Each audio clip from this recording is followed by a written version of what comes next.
Ministra, bueno, lastimosamente se confirma esta muerte de recluso en Pedro Juan Caballero por COVID-19. Sí, de hecho que sí,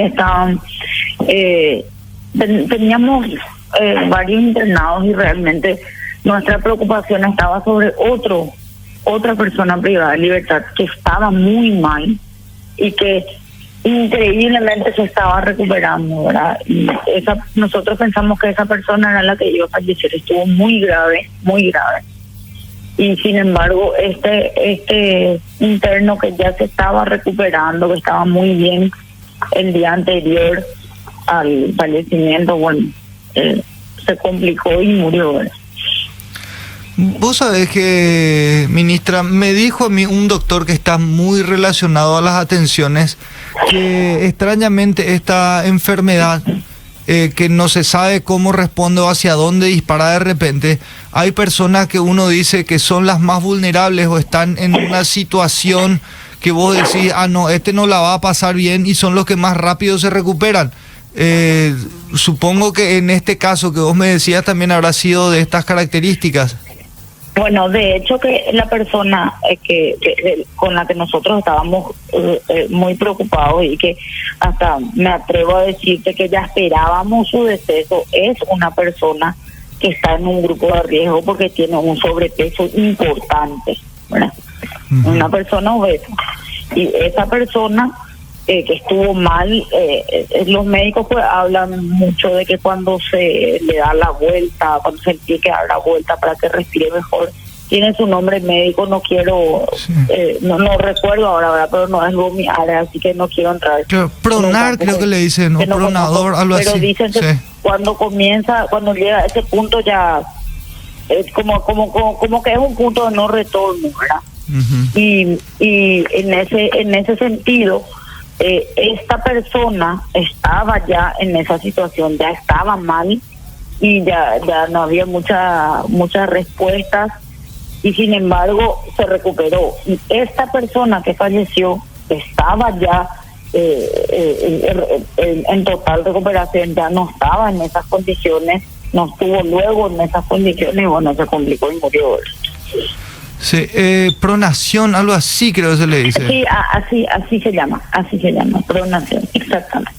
Ahora, ministra, estaba hablando también recién del tema de la Pantera Moray, que fue pues uno ahí de los protagonistas uno de los protagonistas del documental, y que ahora cae otra vez con heridas de un enfrentamiento que no está determinado, y asaltándole o robándole para sacarle celulares a la gente en Sajonia.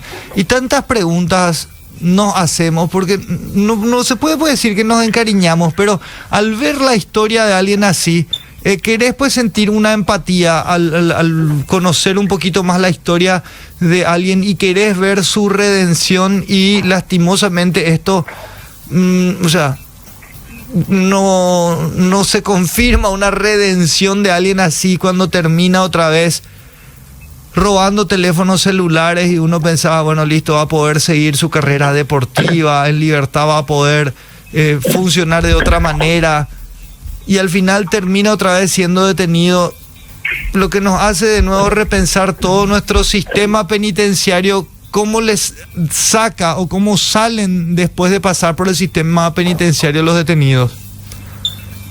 Ahí en ese punto quiero...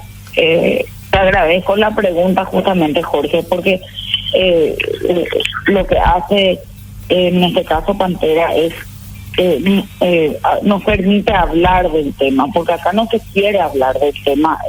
Yo creo que nosotros deberíamos de hablar un poco más, teniendo en cuenta que un problema importante es el afuera, ¿verdad? Y es un trabajo hacia ambos lados que todavía está muy pendiente, porque no es solamente el trabajo interno que se haga o se pueda hacer.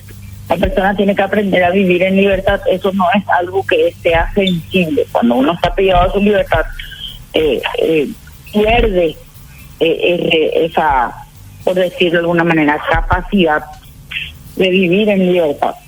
Y de hecho que en muchos casos hasta podemos hablar de no podemos hablar de reinserción cuando antes de ingresar al sistema no había una inserción efectiva.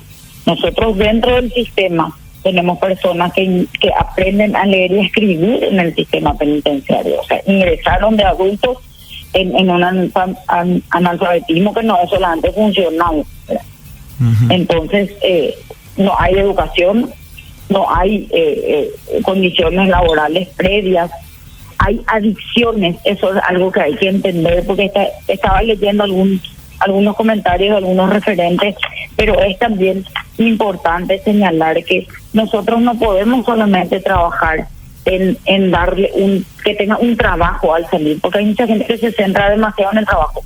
El trabajo categóricamente es determinante para el tratamiento penitenciario y afuera para el sustento, uh-huh. Porque el problema principal afuera es no conseguir trabajo cuando uno pasó por el sistema. Pero en este caso sí tenemos una situación de que Pantera sí había obtenido un trabajo para poder salir. Entonces vemos que no es suficiente, o sea que es un trabajo que abarca muchísimas dimensiones, y cuando hay adicciones no es solamente la condición de la persona la que cuenta. Cuando está la adicción de por medio, no pasa solamente, bueno, yo te rehabilito de las adicciones. Nosotros tenemos casos de personas que se han rehabilitado dentro del sistema y al salir recaen porque vuelven al mismo ambiente donde está el caldo de cultivo, ¿verdad? Para una persona adicta recuperada, porque las personas que son adictas, ya sea al alcohol o a las drogas, son personas que tienen que trabajar en eso, en su forma de vida para siempre. O sea, siempre va a estar latente ese riesgo de recaer y siempre va a tener que trabajar para no tener una recaída. Pero el ambiente tampoco ayuda. Imagínate una persona que vuelve a un ambiente donde el de enfrente es adicto, el de al lado es adicto y el del otro lado, el otro vecino vende la droga. Es demasiado difícil vivir en un ambiente así y no tener una recaída, ¿verdad? Y en este caso, cuando hay adicciones de por medio, la circunstancia subyacente es la adicción. Hace poco había yo hablado de esto en otro programa de radio, y una persona me escribe y me dice: no estoy de acuerdo con usted porque las personas tienen que rehabilitar de las adicciones. Cuando nosotros hablamos de rehabilitación penitenciaria, caemos justamente en ese riesgo de confusión. Una cosa es la rehabilitación de las drogas y otra cosa es el tratamiento penitenciario. O sea, la rehabilitación de las drogas es parte del tratamiento cuando la persona es adicta, pero no es todo el tratamiento, y tenemos que diferenciar la comisión del delito por adicción a las drogas que la comisión del delito sin adicción a las drogas. Claro, ahora porque el caso de, por ejemplo, en el caso de los adolescentes privados de libertad, yo me juego a darte un número sin tener números exactos, pero viendo la realidad de que hay un 90 a 95% de chicos que cometen delitos para conseguir algo que les permita seguir consumiendo. Ya, ahora, en la defensa de Moray, según dijo la fiscal Cintia Lovera, es que no hay un pedido de tratamiento especial por adicción a las drogas en lo que a su caso se refiere. ¿No hay un qué? No hay, la fiscala dice que desde la defensa de Moray no mencionaron la adicción de él como causal. O sea, no es que piden que a él se le dé un trato especial por su adicción a las drogas. No, claro, en este caso, cuando yo te digo que hablamos de trato especial, lo que... O sea, no piden que a él se le interne o porque viste que uno puede decir, bueno, el pobre muchacho es adicto y entonces está cometiendo el delito por esto, porque es adicto. Claro, pero eso no implica que no lo sea, ¿entendés? Ajá. Que no pida la defensa no implica que no lo sea. Ahora, si no es por la comisión si no es para conseguir drogas o por los efectos de las drogas, entonces tenemos que ver qué es lo que pasó, porque es un trabajo mucho más amplio que solamente darle trabajo. No, vuelvo a decir, no es solamente o sea, no le estoy restando importancia a la implicancia del trabajo, de lo que es la necesidad de trabajar, ¿verdad? Pero cuando él sale en libertad condicional, él sale con un trabajo seguro, o sea, ya se había conseguido un trabajo. Entonces, tenía esa oportunidad, a eso es a lo que me refiero, pero esa oportunidad no es todo, si bien es un factor importante dentro de la posibilidad de reinsertarse, porque en el caso de las mujeres, si uno hace un análisis profundo, muchas de ellas, y siempre lo digo, y hasta parezco una lora cuando repito siempre lo mismo, pero es una realidad, las mujeres tienen una situación de un análisis distinto al de los hombres en ese esquema. Por ejemplo, las mujeres están privadas de su libertad, el 60% está por violación de la ley de drogas, y no todas son adictas, es más, son muy pocas las que cayeron, o sea, que están procesadas por tenencia de drogas y que eran adictas. La mayoría están por microtráfico sin estar necesariamente en el marco de la adicción. Y eso, cuando uno analiza las causas o sea, lo que podría haber causado o qué le llevó a las mujeres a involucrarse en el microtráfico, uno encuentra factores de pobreza. El 90% de las que están por microtráfico son cabezas de familia y están en extrema pobreza. Entonces ahí hay un montón de factores, Jorge. Analizamos la mujer, el pensamiento, o sea, la cultura de que la mujer se hace nomás luego cargo de todos sus hijos, y donde está la otra pata del esquema, que es el padre de esos chicos, que está ausente, que no existe. Entonces ella ve como una salida laboral el microtráfico. También hay captación, o sea, hay reclutamiento, por usarlo de alguna manera, de estos perfiles por una necesidad económica y también por un involucramiento de la pareja momentánea, ¿verdad? Que la pareja le involucre a su mujer en un contexto de violencia en el esquema del tráfico. Nosotros tenemos muchísimos casos en los cuales la pareja también estaba involucrada y la pareja termina en libertad o no siendo descubierta, y la mujer es la que termina presa. Claro, pero entonces en el caso de Pantera, para volver un poco a este caso, hay sí o sí adicción involucrada, y bueno, hay algo, o sea, lo que bien mencionas, ministra, es dentro del sistema penitenciario, que puede tener todas las mejoras posibles que se pueden dar y que tiene mucho por mejorar. Seguramente se trata lo que tiene que ver con la adicción del interno, pero una vez pero yo quiero en ese punto hacer una aclaración. El trabajo de adicción es un trabajo médico, ¿verdad? Claro. No es un trabajo, es una parte del trabajo, pero nosotros necesitamos trabajar, ampliar eso, ¿verdad? Nosotros tenemos un déficit muy importante como sistema penitenciario y como Estado paraguayo, porque no es ninguna novedad que yo te diga que el centro de adicciones tiene 30 camas para todo el país.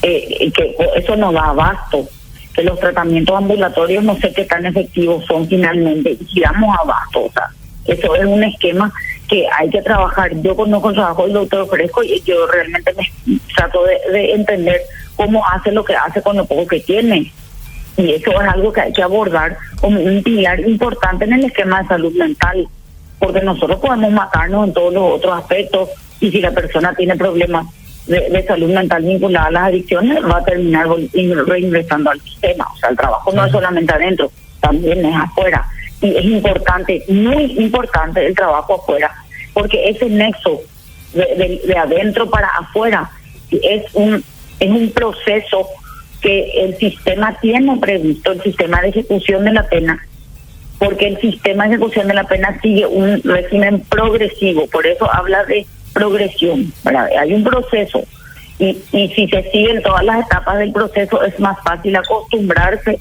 a la vida en libertad de a poco. Para eso está la salida transitoria, que las personas que cumplen ciertos requisitos a partir de la mitad de la condena, pueden salir viernes y vuelven domingo. Entonces es como ir probando, esa es la etapa de prueba. Salen viernes y vuelven domingo al centro penitenciario. Entonces uno ve que esa persona está generando una conducta personal de sometimiento inicial, pero de a poco van probando. La siguiente etapa es un régimen de semilibertad, lo que conocemos como las granjas, Jorge. En las granjas no hay mayores medidas de seguridad, justamente porque la persona que está en la granja privada de su libertad ya está en otra etapa de su proceso. Ya no se cuida tanto que se escape o no se escape. Si quiere escapar, se va a escapar, pero no es eso lo que se trabaja, porque él ya pasó esa etapa de querer escaparse, en teoría, y es más responsable con su propia libertad.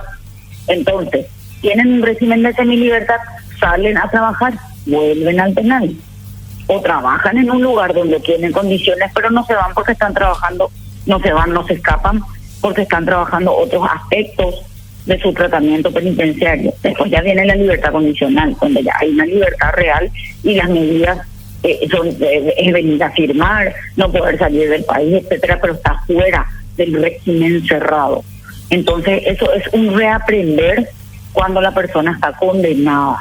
Es un proceso de reaprendizaje para que cuando uno salga afuera, primero sepa comportarse en libertad lejos de una vida sin delinquir. Ministra, y segundo, sí. Sí. ¿Sabemos cuánto más o menos es el porcentaje de reingreso a la penitenciaría? Y mira, ese es un estudio que nosotros no tenemos, porque tenemos que diferenciar técnicamente, Jorge, lo que es reincidencia de lo que es reingreso. Cuando nosotros hablamos de reincidencia, técnicamente se habla de la persona que comete el mismo delito o delito dentro de la misma familia de delitos. Ajá. Para decir que reincidió. Si vamos a hablar bien técnicamente, a ver, ¿a qué voy? Si yo estaba presa por homicidio, yo salgo en libertad y robo, cuando yo vuelvo al sistema no soy reincidente. Estoy afectando un reingreso, entro en un grupo de reingresantes al sistema. Pero no, es la misma familia, es totalmente diferente. No es que yo reincidí en el robo, no, es la primera vez que yo robo, pero ya estuve en el sistema por homicidio. ¿Me entendés? Entonces nosotros tenemos que hacer un análisis primero de cuántas personas ya estuvieron en el sistema y después analizar cuál es la causa para hablar de ese porcentaje de reingresantes o reincidentes. Y es un trabajo súper enorme el que tenemos que hacer, para el cual realmente tenemos pocas condiciones, ¿verdad? Nosotros tenemos que tener personas que trabajen netamente en eso, y el trabajo es inmenso con 15.000 personas privadas de libertad. Sí. Te agradecemos mucho por tu tiempo, ministra, siempre muy amable con nosotros. Muchísimas gracias, Jorge, por hablar de esto. Estos temas pues son propios de AM. Y yo te agradezco muchísimo porque tu audiencia, que es diferente y que es bastante numerosa, que vos hablas estos temas para la gente que te escucha. No, que tanteamos también de que ya la edad nos ubica en este lugar, ministra, en el que tenemos que hablar de cosas también un poquito más. Sí, hablamos de música, hablamos de entretenimiento también, pero queremos también darle un poquito de importancia a otros temas que también tenemos que analizarlos. Bueno, Jorge, yo te agradezco muchísimo y que tengan buen fin de semana.